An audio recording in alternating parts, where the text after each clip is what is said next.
What's up, guys? Oh, Sean, over here. Yeah. Before we get into the fight talk and your upcoming title fight, I have to ask, your name's on the canvas. We've noticed next looks to good, huh? Sweet Sweat and giant pink letters. How'd that come about? Yeah, we're dropping a limited edition, Sweet Sweat Sugar collaboration, coming soon. Can't say too much about it right now, but how sweet is that? See Sugar in the octagon right there with Sweet Sweat, nice and pink. I love it. Staying on that, obviously the title shot was always your ultimate goal in the UFC, but when you're getting all of these opportunities, like your name on the canvas, I think like only really Connor has really had that, like with Proper 12 and stuff like that. So what are are there other goals you're trying to hit besides these title shots? I think title shot's most important right now.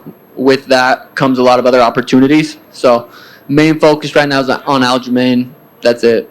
So sticking with the Aljamain, then we're only obviously a month or so away from your fight, a month and a half. 6 weeks. 6 weeks away from your fight. How's camp been? How has camp been? It's been really good. It's been longer. It's 5 rounds. It's my first 5-round fight, so definitely started a little bit sooner. I've been in camp for about 6-7 weeks already. Definitely started sparring further out than I usually do. It's gonna be fun. I'm excited. Well, Dominic Cruz has said in the past when he's like, there's a significant difference in preparing for a 5-round fight than a 3-round fight. So besides the sparring earlier and been in camp longer, are there any major differences in this camp? That is pretty major. Just the extra 2 rounds. 3 rounds compared to 5 rounds it's a lot. 10 minutes of fighting is a long time. So just the extra sparring, the extra sprints, extra everything that goes into a title fight camp is it's interesting. It's fun. And Aljamain's obviously, he's been the champ for a while. I think he's tied or might have the record for most title defenses. Is this a guy that you think you would have to beat twice in a row? Because normally when you get these long reigning champions, you beat them, they can oftentimes get in immediate rematches. Do you think this is a guy that you're going to have to beat twice? I know he said after this fight he's going up to 45 regardless. So this is a risky fight for him. He could go up right now, be champ, and get that potential, champ fight. But he's risking it because he knows he's going to get paid. This is a big fight for him pay-per-view wise. As far as beating him twice, there's so many interesting guys in the division right now. I know Figueiredo's fighting Dominic Cruz. So there's some interesting fights around the corner. So I'd say no. Go in there, get the job done. He goes up to 45. No one cares. And then I keep fighting. What do you make of this Corey Sandhagen-Umar fight? Yeah. Doesn't make sense in my eyes. I think we're just look at fighting, look at business differently, and I think it's a very poor decision. Go out there and win. It's not. Umar's good. Beating Umar's big, but he's Cheeto. He just worked Cheeto, and Cheeto was about to fight Henry, who just fought for the title. So I just think it's a poor decision on his management part, but everyone's do their own thing. Well, it was just actually revealed that Cheeto's going to fight Pedro Munoz now on your card. What do you make of that matchup? Yeah, 2 dudes I finished.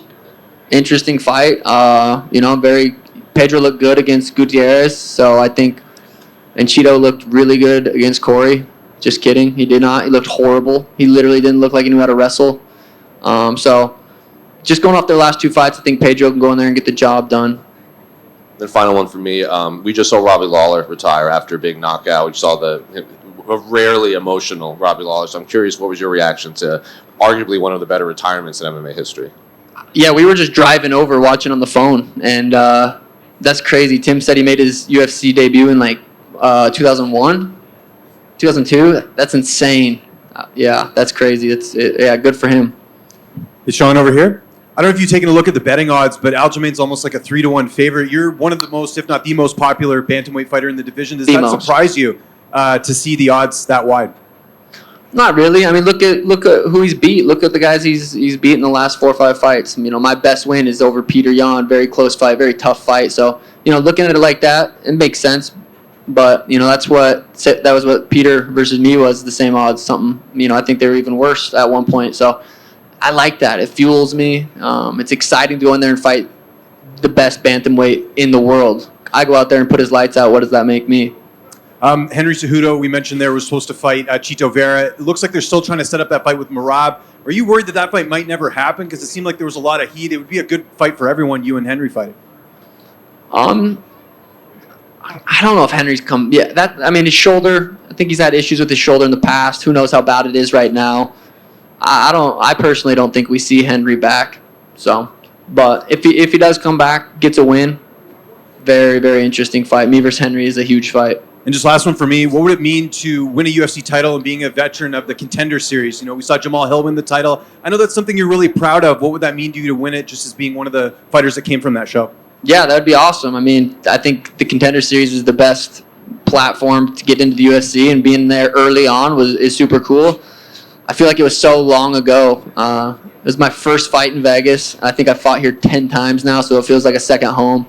It'd be really cool to defend my belt here in Vegas in December if all goes well. Definitely not overlooking Aljamain Sterling. I understand how good he is. So, but if all goes well, I'd like to bring the belt back here and defend it. Sean, did you secretly want your first title chance to be in Vegas?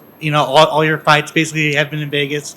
Fighting in Boston, did you want your first title shot to be in Vegas? Yeah, not secretly. I would love my first title defense to be in Vegas. I got Resorts World right there, fight week, make it nice and easy for me. Head over there after party at Zook, which is also happening tonight. But yeah, Vegas, I would love to. I love fighting in Vegas. I'm very excited to fight in Boston, though. I really am. But Vegas, it's just something different here. Do you have anything planned for your hair? I don't really have a color. Who knows what we're going to do. It's kind of always last second, but it'll be beautiful as always. And then finally, Aljamain came out and said that this fight is against his will. What are your thoughts on that? Yeah, that sucks. I don't really. It's a shitty position for him to be in. I didn't choose that. Like I said, he could have stayed the champ, moved up, fought winner tonight potentially, and then. But like I said, that's a big pay-per-view for him. It's going to probably at least double what he just did against Henry. So, he's making financial decisions right now. You don't get to be in this game for too long. You don't get opportunities to fight one of the biggest stars too often, and he's not passing it up. Thanks. Hey, Sean back here. Sean back here. A lot of times fighters, before they win the physical belt, they already have the mindset of a champion, and they believe that they're the champion. Do you believe that you are the champion despite not having the physical belt? I believe I'm capable of becoming the champion 100%. You have to kind of get into that mindset. I had that mindset going into a bunch of my last fights. Definitely against Peter Yan, I knew how dangerous he was, and I knew I had to bring a certain level of focus and discipline to that fight. So yeah, I definitely have that mindset. And then also, last one for me. I know a lot of times, fighters, they like to visualize the fights and sequences before they actually happen. And we've seen people like Israel Adesanya, they get emotional when they just think about their journey and they think about the fight itself. For you, whenever you do visualize this fight, what are the emotions like? Yeah, I think there's still 6 weeks of work. We still got a long time. The closer I get to fights, the more I can kind of visualize and see what's happening. I have a good idea of how this fight's going to play out, but fighting's fucking crazy. So, you almost have to be prepared for everything. Obviously, Aljo's a very heavy grappling guy, so, I see it playing out a certain way. The closer the fight gets, the more clear that vision becomes. Sean, just here. You said about how you think the fight will play out. Where do you see your strengths in this fight? Wrestling. I'm going to wrestle fuck him. Just jokes. I want to strike. I'm going to do what I do. It's no secret. It's a striker versus grappler matchup.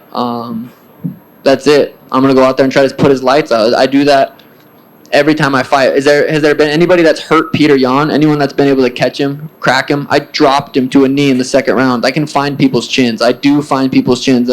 I built a career off knocking people out in the first round. So he cuts a lot of weight. When you cut a lot of weight, that brain liquid goes away. Doesn't take many shots. Could take one shot right on the chin to put him down. And I know I'm capable of that. So that's how I see it going down.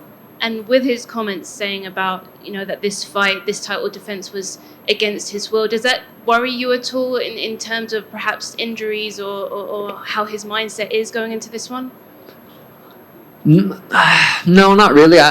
He's been very vocal. He's got some kind of bicep injury or something. He said that before the last fight against Henry. He's a built-in excuse to say, I got these injuries and then I'm going to this fight, and I beat him, and he's like, well, you guys already knew. I said I was injured. I didn't want to fight. Built an excuse is what it sounds like. But yeah. He's gonna make the fight. He's gonna make the fight. He's gonna get paid. He's gonna make it there.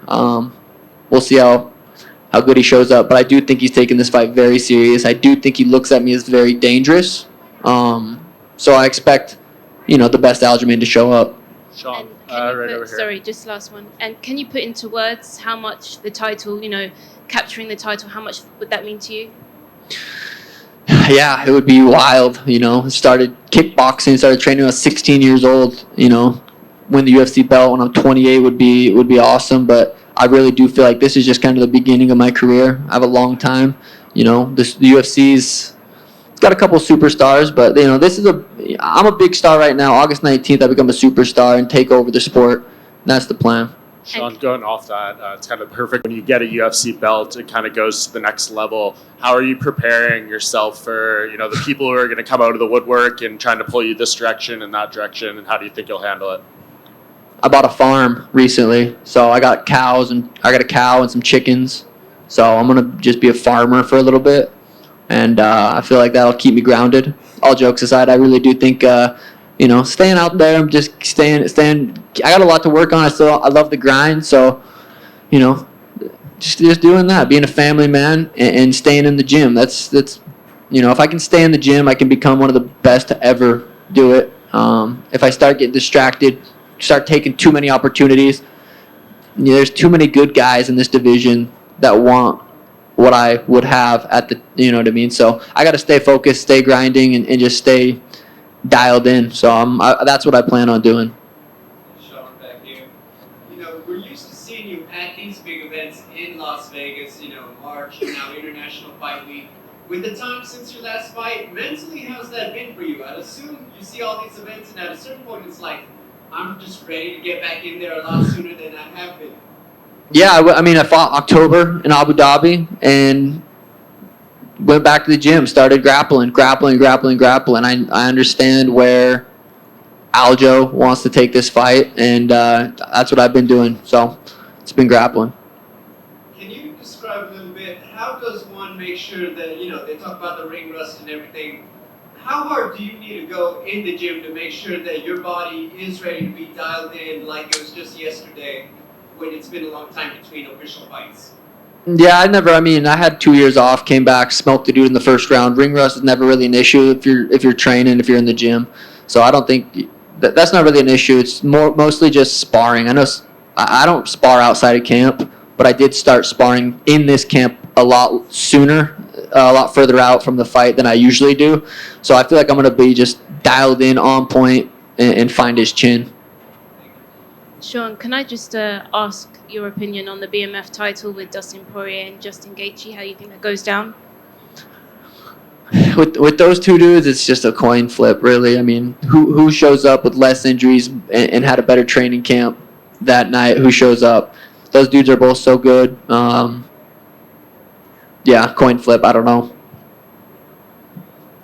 Sean, one more. Of everyone that Aljamain could fight in bantamweight and featherweight, do you think that you're the biggest fight for him in both weight classes? The biggest fight, yeah, for sure. I think I really do believe I'm one of the biggest stars in the sport right now. So yeah, I think it's clear he's not going up trying to fight someone else. He's fighting me for that reason specifically. I am the biggest star that he could fight right now.